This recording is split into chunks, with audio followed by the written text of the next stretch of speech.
Hey everybody, this is Felicia with The Book is Done. I hope that you are well. Gotta love it when you're in the middle of recording a video. Oh, you have a phone call. We're just gonna mess up the whole recording. Bruh. Ugh. But in all things, I wanted to come back and do the second book. I just did a video called of a book review called Holy Shenanigans, a 30-day devotional by Emily Hampton. The second book, I said I was gonna come on and do it. It is called Jesus Take the Coffee. And it's 30 days of holding on to your joy and your mug. 30 daily devotions for messy days, big faith, and a whole lot of grace. And like I said in the previous video, if you have not seen this video, this book is for any and everybody. Not to say it is geared towards anything. I practice Christianity. I am of the Christian faith. And so in no way, shape, or form is this to be pushed on you. My faith to be pushed on you. I'm not pushing anything on anybody. If this video is for you, or if this book review is for you, cool beans. If it is not, cool beans. Um, I'm just not that person. I can only speak on me and what I've read and what I do. And so, if it is cool, if it isn't cool, I still appreciate you for even taking a few seconds to look at this video. I have over 150 other videos that, it could possibly tickle your fancy, and there's so many more to come. Like I said before, as of today is Tuesday, March 10th, 2026. From January 1st up until this day, I have read 35 books so far. It doesn't even seem like it, but I've just been reading. So there will be more book reviews. But with this one, this book is the same premise of Holy Shenanigans. Again, it's 30 days. 30 days to reflect, things of that nature. It's 134 pages. So I mean, it's not that thick at all. And it has each day, if you will, has a topic, a Bible verse, a story of Emily and or her husband, or just it's all Emily, but she's speaking of different things that have gone on within her family. The story, the takeaways, prayer for that particular day, challenge, and possible reflection. It gives you a space to reflect. And some of in the previous video, I had mentioned about how one of her sons wanted to have a hot dog and it was ruined in his eyes because she made it into a corn dog. That wasn't in the first book. That one was in this one. That day is titled "The Corn Dog Was Ruined by a Hole." And so, I was crying laughing at that. But just some of the titles that the days are titled as kind and lovable. Think of a 2 or 3 year old, and they're saying, am I lovable? And they can't say lovable, they say lovable. Am I lovable? So that's the title of a day. Kind and lovable. The wasp in my coffee. The sticky umbrella gospel. And the tree branch that took me out. Legit titles of some of these days. The very first day comes out swinging, called Chuck E. Cheese, where joy and panic go head to head. Listen, let me tell you, for those who don't know, I don't know, but I'm a single mom of twins. And so when they were younger, I feel like, not to say all parents like that are in the United States or just in general, I don't know if there are places where young kids can go when it's kind of like animatronics or things of that nature. But you can eat pizza and have like a mini arcade that has games, get tickets, you get prizes, that type thing. So I'm thinking, I went to Chuck E. Cheese. My mom took me to Chuck E. Cheese when I was younger. So she took my brother. When he was younger, he was petrified of Chuck E. Cheese. I wanted the pizza. It didn't matter to me. But I took my twins to Chuck E. Cheese. And when I tell you, one half of the crew was like, yay, okay, pizza, fun, games. The other half was just like, Chucky, don't you come over here. Don't you come over here, Chucky. I'm going to light this place up. To this day, they still do not like Chuck E. Cheese. When I tell you, it brings me joy because I laugh.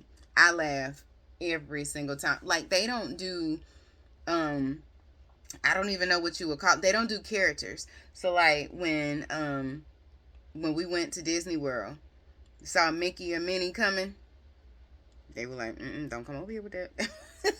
So I don't know what it is, but in all things, off rip, this day one, Chuck E. Cheese, I was crying. And so within this, um, it has a lot of things that you can relate to. Some of the takeaways for me: messy doesn't mean unworthy. God meets you in the moments you'd rather skip, because again, God sees all. That's what I believe. You can make the right choice and still end up disappointed. You can also pray, prepare, and still get hit with the unexpected. Life, right? A ruined moment doesn't mean a ruined day. I have said this before so many times. Like, if you have a moment where something just doesn't seem right, it's not fair, you get upset, whatever the case may be, let that moment truly be that, a moment. Don't let it ruin your whole day because of something that happened that you didn't like, you weren't accustomed to, you, whatever the case may be. Don't let it get to you like that and just mess up your whole day. You got a whole day, your moment or your day. Like, don't let it happen. Perfection isn't required for something to be good. You can see good in all things, even if it's something negative. It just depends on your mindset. You're allowed to break down before you figure things out. That right there, whether it's tears, whether it's a moment of anger, whether it's you screaming, whether it's you kicking out, lashing out, whatever the case may be, sometimes it's okay to have that moment, to have a moment, and then you continue to move forward with your day. Sometimes compassion matters more than correction. And it's not just parent stuff either. I mean, it could be a friend who was out of pocket. Or if it's a family member or something, sometimes compassion matters more than correction. Correction still needs to happen. However, sometimes having that grace towards people could make all the difference. And hospitality starts with humility. You can't just, I'm huge on that. I'm genuine in that. Like, I don't know. In all things, this right here and Holy Shenanigans, top tier. Top tier. She's also written some other books. I want to say it's like Christian romance, I think. I have one of those books over there with me. It's two of them. It's a series. I have the first one. I have not started that yet. I see the book. I cannot read it this far, but she's slowly, like, she's an indie author, so she's slowly, slowly but surely, there we go, making her way. I mean, she's a mom, two young boys, she's a wife, in ministry, just doing all the things. And so she's super, super busy. Not to say that it can't be done, but she's busy. So I follow her on Instagram, and I found out that she is almost done with her third book within this series, the devotion series called What the Faith. And so I reached out to her and was like, ma'am, you are amazing. As soon as this book is released, I will be getting it. Just because I like how it's relatable. I like how it's not just like Bible, Bible, Bible. You got to be in scripture. You got to be in the word. You got to pray all the time. All of that. It's just saying how some of the things that are occurring in everyday life,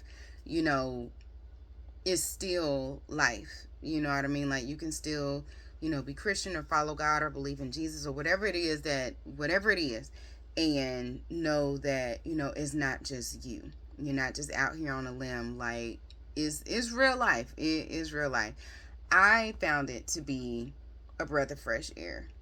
Because there are some devotions. I read a devotion every single morning. Again, that's just me. But there are some where, it's just like, okay, this is it, this is it, this is it. And then it's like, for some, it's just like, I don't know how I feel about that. How does it relate to me? What does this have to do with whatever situation that I'm going through? Whatever the case may be. Like, it is what you make it. But I just felt like with this particular series, with this author, it was just really cool to be like, okay, hey, a wasp in my coffee. Like, legit, I'm trying to sit down, enjoy coffee, and something flies in it. Really? Don't even want to throw it away. It's just like, you go through your moment. So it was just a time to let down your hair and just be like, you know what? this was cool. This was really, really cool. It was real chill. So I would recommend this book to anybody who just wants to read, who on the back of it, just like I did the other one, it says, "You're tired, the laundry's multiplying, your coffee is cold again, and your quiet time, anything but quiet, this devotional is for you." And so it just is amazing. It's absolutely amazing. I love it. I would recommend it. So if you are looking for a devotional, be sure to check that out. It's not long. It's not long-winded, but it's just something that's just refreshing. So until the next time, I hope that you are having a good day. And that, you let me know what you're reading. It doesn't have to be related to this, but just let me know what you're reading. I love to hear from you. I hope that you're having a good day. This is Felicia with The Book Is Done, and I'm out. Bye, y'all.